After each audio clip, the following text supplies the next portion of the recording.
La seconde édition de la classique Lauson-Roy a été une fois de plus un franc succès, alors que de nombreux partisans étaient présents pour encourager les deux équipes. Sur la glace, le niveau de jeu a été relevé et disputé avec intensité du début à la fin.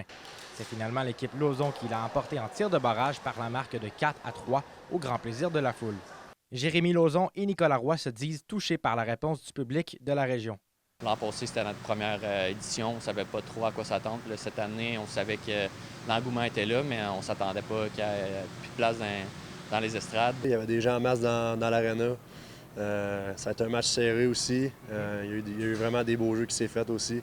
Je pense que tous les gens qui sont déplacés aujourd'hui ont eu bien du fun. Fait que on est super contents. Pour cette édition, les organisateurs ont travaillé fort pour attirer des nouveaux visages au sein des formations, comme Alexandre Carrier du Canadien de Montréal et Jacob Gaucher des Flyers de Philadelphie qui ont accepté l'invitation avec enthousiasme. L'année passée, c'était notre première année. On a eu vraiment des joueurs, des très bons joueurs de la région, mais d'aller chercher des joueurs comme ça qui jouent professionnel un petit peu partout, on les remercie vraiment beaucoup. Là. Ils sont déplacés pour venir avec nous, puis je pense qu'il y a beaucoup de gens qui étaient contents de les voir aujourd'hui. On essaie de ramasser des sous pour le fonds de la tête de l'Abitibi-Témiscamingue, puis cette année, la maison du Boulot Blanc là, à Amos. Fait que le but, c'est ça, c'est de ramasser des sous, puis je savais que d'apporter à Alexandre, c'était un plus.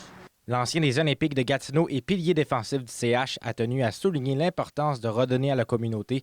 Il a été aussi impressionné par l'ambiance à l'aréna. Oui, c'est important. Quand Jay m'en a parlé pendant la saison, début de l'année, j'ai dit oui tout de suite pas mal, fait que ça fait plaisir de venir ici.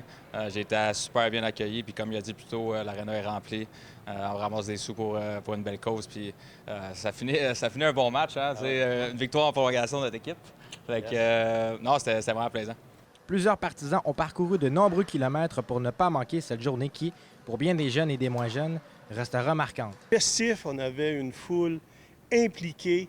Les gens étaient heureux d'être présents. Il faisait beau, H2O en même temps. Bravo à toute l'équipe. En plus, c'est pour le bénéfice de notre communauté.